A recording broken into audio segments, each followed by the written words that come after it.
तो welcome back guys. अब हम देखते हैं एजुकेशनल राउंड 106 का क्वेश्चन डी।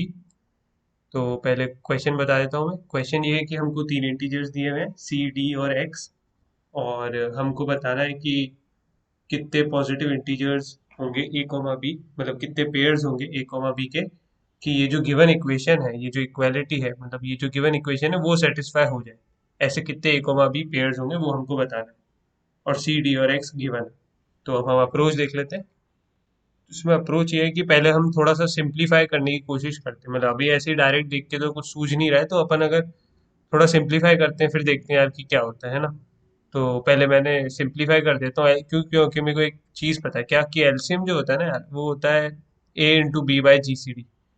तो उससे लिख के कुछ देखते हैं कुछ होता है क्या। तो वैसा मैंने यहाँ पे एलसीएम को यहाँ पे सब्सटीट्यूट कर दिया, A into B by G C D से। जी सी डी मतलब G C D of A comma B. फिर मैंने एल एच एस ये हो गई, और plus minus D into G C D A comma B को उधर भेज दिया, तो ये हो गया। अब ये जो जी सी डी है, ये इसको उधर ले गया मैं, मतलब डिवाइड में कर दिया। तो एक्स के अंदर भी डिवाइड में आ जाएगा x by G C D, और उधर जी सी डी स्क्वायर हो जाएगा। वो तो आप खुद मैथ्स इतनी तो अपन कर ही सकते हैं। तो ये हो गया equal to D plus X by G C D, इस टाइप की इक्वेशन आ गई। तो अभी इसको थोड़ा और देखते हैं कि यार इसमें क्या कर सकते हैं। तो इसको ए बाय जी सी डी और B bye G C D, तो अब ये जो नंबर है इनको मैं, मतलब ये इस टाइप की बन गई इक्वेशन, है ना, अभी अपन ने देखा ही था। फिर क्या, सी को मैं इधर ले जाता हूँ तो सी यहाँ आ गया, और ये हो गया वाई, ये हो गया जेड। और यहाँ पे अपन देख सकते हैं यार, गौर करने वाली बात ये है कि जो वाई और जेड है वो कैसे होंगे, को प्राइम होंगे। को प्राइम मतलब उनका कोई भी कॉमन फैक्टर नहीं होगा। क्यों? क्योंकि कॉमन फैक्टर जो भी था वो जीसीडी के अंदर है। ए और बी का जो भी ग्रेटेस्ट कॉमन डिवाइजर, मतलब जो भी चीज इनमें कॉमन थी वो जीसीडी में है, और कॉमन वाली चीज से हम डिवाइड कर चुके हैं। क्यों? क्योंकि A by G C D into B by G C D, G C D square था ना, तो एक एक जी सी डी दोनों को दे दिया। तो अभी ए बाई जी सी डी मतलब उसके अंदर कुछ भी कॉमन नहीं, मतलब बी का कुछ भी एलिमेंट अब ए बाई जी सी डी के अंदर नहीं है। तो वैसे ही B by G C D में ए का कुछ भी नहीं है। तो इसका मतलब अगर A by G C D Y है और B by G C D Z है, तो ये दोनों क्या क्या होंगे, को प्राइम होंगे, है ना। तो अब ये इक्वेशन बन गई Y Z equal to one by C into X by G C D plus D. ये इक्वेशन बन गई। अब इसको ध्यान से अपन देखते हैं। हम्म तो अभी आरएचएस वाली साइड मैंने उठा ली। अब आरएचएस के अंदर अपने को क्या क्या पता है, एक्स पता है भाई, डी पता है, सी भी पता है। तो एक और चीज क्या है, जीसीडी। जीसीडी नहीं पता यार। लेकिन एक बात पता है कि अगर ये इक्वेशन सही है ना, तो एक्स बाय जीसीडी एक कुछ सही नंबर होना चाहिए। सही नंबर मतलब वो, कि जैसे X percent GCD equal to zero, मतलब जीसीडी जो है वो एक्स का कोई ना कोई डिवाइजर होगा। ये बात पक्की है। आपने कहा हाँ भाई, ये बात तो पक्की है, जीसीडी जो है वो एक्स का डिवाइजर होगा। ठीक है, तो आरएचएस की कितनी पॉसिबल वैल्यूज है वो अपन कैलकुलेट कर सकते हैं। कैसे कर सकते हैं?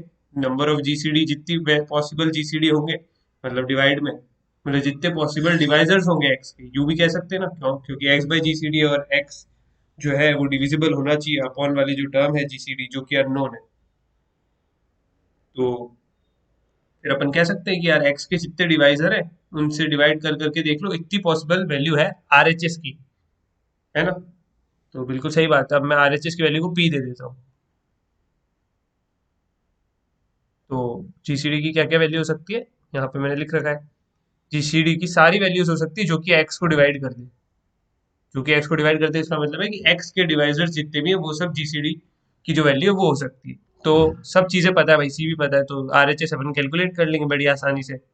कैसे? स्क्वायर रूट ऑफ एक्स की, मतलब स्क्वायर रूट ऑफ एक्स की उसमें कर लेंगे ना, टाइम में। क्यों? क्योंकि एक्स को आप फैक्टराइज करोगे ताकि उसके डिवाइजर निकाल सको, और वैसा करोगे तो आपको दिख जाएगा कि, मतलब वैसा करोगे तो हर एक डिवाइजर के लिए आपको ये आरएचएस निकाल सकते हो आप, है ना। तो रूट एंड टाइप में हो जाएगा वो।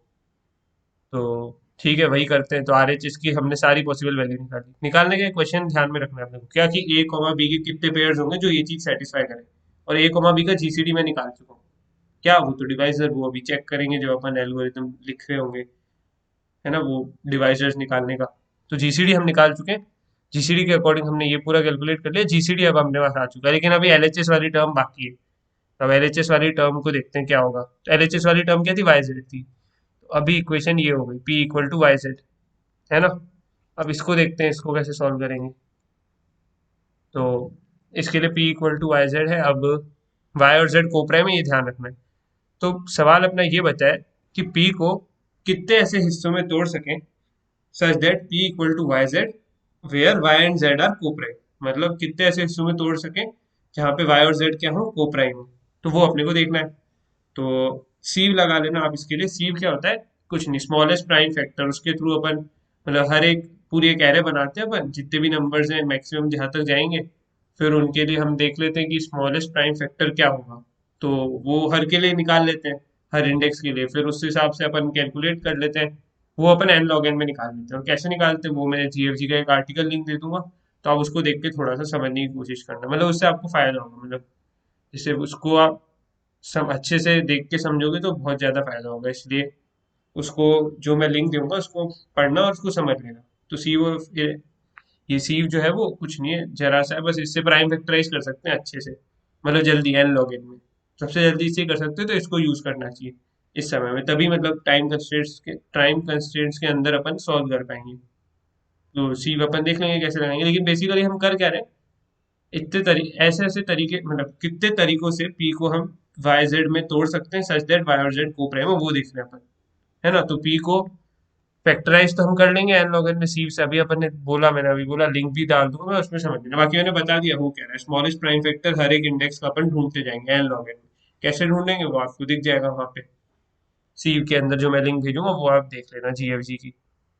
हाँ तो अभी क्या, अभी अपने को एक एग्जांपल के थ्रू बताता हूँ। अभी अपना सी, तो सी वाला पार्ट तो हो गया फैक्टराइजेशन से। तो फैक्टराइजेशन से आपने पी की वैल्यू इस टर्म में निकाल ली, पी को इस टाइप से लिख दिया फैक्टराइज करके, वो आपने एल्गोरिदम लगाया, ठीक है।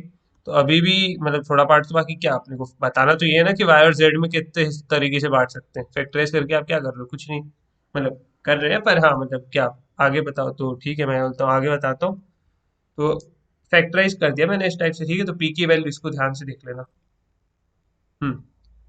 अभी हाँ, तो डिस्टिंक्ट वैल्यूज कौन कौन सी थी, 2 3 5 7। अब मैं ये बोल रहा हूँ कि अगर मान लो y के अंदर हमने 2 को रख लिया, मतलब 2 की पावर 10 थी ना अभी p में, तो y के अंदर 2 को रख लिया।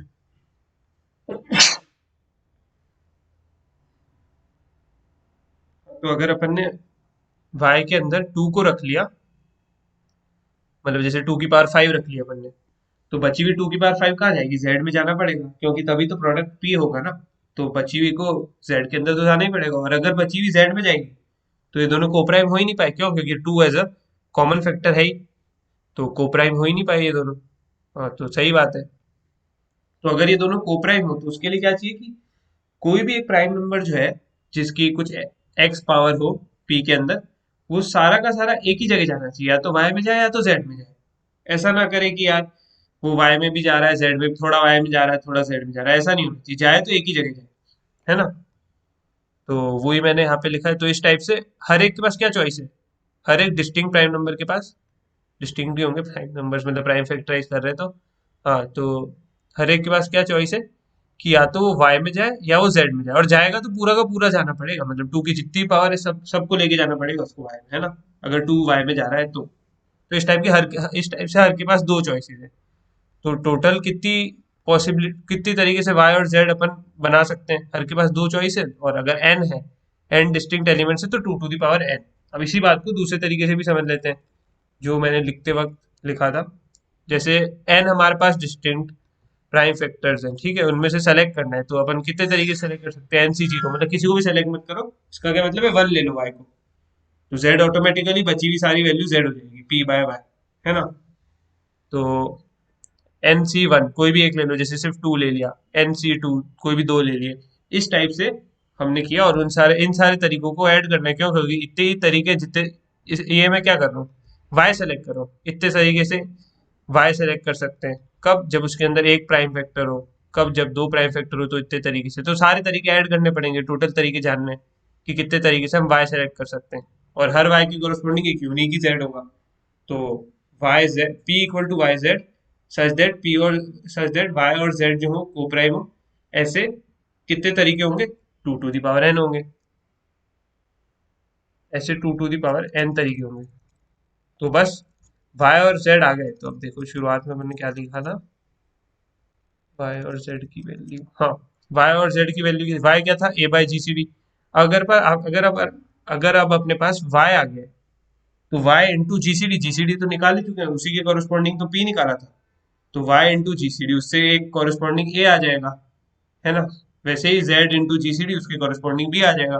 तो मतलब जितने भी वाई हैं उनके हर एक के कॉरेस्पॉन्डिंग कोई ना कोई ए तो जरूर होगा। बिल्कुल सही बात है। तो जितने भी टोटल तरीके हैं वाई जेड में करने के, उतने ही टोटल तरीके होंगे ए कॉमा बी के पेयर्स के, है ना।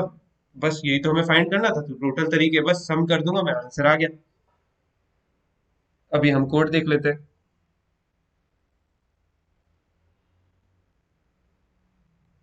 हाँ, तो जैसा मैंने बोला वैसे ही मैंने किया है। यहाँ पे देखो मैंने सीव लगा दिए। वो अभी मैं जो लिंक दूंगा उससे आप समझ लेना, अगर आप बिगनर हो या फिर मतलब आपको ये सीव के बारे में आइडिया नहीं है, तो बस देखने से 10 मिनट का काम, 10 मिनट से भी कम के 5 मिनट का काम है, और आपको देखना है और फिर आपको समझ में आ जाएगा। तो बस यहाँ पे सीव लगा दी, और एक एक दो ऑप्टिमाइजेशन और किए, मतलब आप नॉर्मल करोगे तो उसमें क्या होगा, आपकी टाइम लिमिट एक्सीड तब भी कर जाएगी, प्रॉपर लॉजिक से करोगे तब भी एक्सीड हो जाएगी। तो उसके लिए आपको, जो मैंने नहीं बोला था 2 टू दी पावर वो कैलकुलेट करना है, तो वो भी प्री कैलकुलेट ही करके रख लो हर के लिए। मतलब जैसे कोई भी पी आया, हर पी के कॉरस्पॉन्ड पी की वैल्यू क्या क्या हो सकती है, मैक्सिमम पॉसिबल जहां तक जाएंगे वो सारे मैंने देख रखे हैं। और फिर उसके कॉरस्पॉन्डिंग, हर के कॉरस्पॉन्डिंग मैंने वो काउंट निकाल लिया कि यार कोई भी पी ले लूं मैं, उसके कॉरस्पॉन्डिंग कितने वाईजेड में उसको तोड़ सकते हैं, ये भी मैंने प्री कैलकुलेट कर रखा है फैक्टराइज वाले एरे में, है ना। तो ये ध्यान रखना, नहीं तो आपकी टाइम लिमिट एक्सीड हो जाएगी जब आप करोगे तब। और खुद से करना पहले, तो अभी खुद से कर लेना, फिर ये कोड वोड देखना।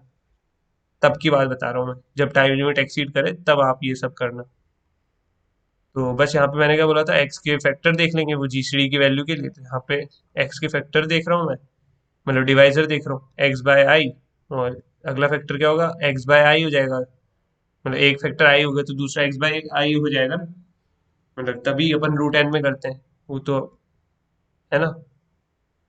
तो उस टाइप से मैंने किया, बस उसके अंदर फिर मैंने 2 टू दी पावर वो पहले प्री कैलकुलेट करा हुआ है, वन, और फिर ये लगते, तो इसका मतलब होता है वन, फिर ये शिफ्ट, मतलब बिट्स को शिफ्ट कर रहे हैं टूवर्ड्स लेफ्ट, लेफ्ट तो वन, फिर यहाँ पे कोई 10 लिख दे तो इसका मतलब होता है 2 टू दी पावर 10। तो ठीक है, मतलब वो वही है जो मैंने बोला था यहाँ पे। और दोनों के लिए कर लिया, और हाँ ये भी चेक कर लिया, एक्स एक्स मतलब ये जो है x plus D percent c equal to 0, ये भी मैंने चेक कर लिया था, है ना। तो बस ये तो जो बोला था वही किया है इसी में। बस ये यहाँ पे थोड़ा सा नोट करने वाला पॉइंट है, ये सारी वैल्यूज जो प्री कैलकुलेट करनी है। तो बस, सो यार that's it guys, thank you very much. और कोई भी कोड से रिलेटेड डाउट हो तो आप कमेंट सेक्शन में लिख सकते हैं। कोड को मैंने थोड़ा सा कम समझा है ताकि आप खुद से ट्राई करें और खुद से समझें, मतलब उसे सीखने को थोड़ा ज़्यादा मिलेगा इसलिए।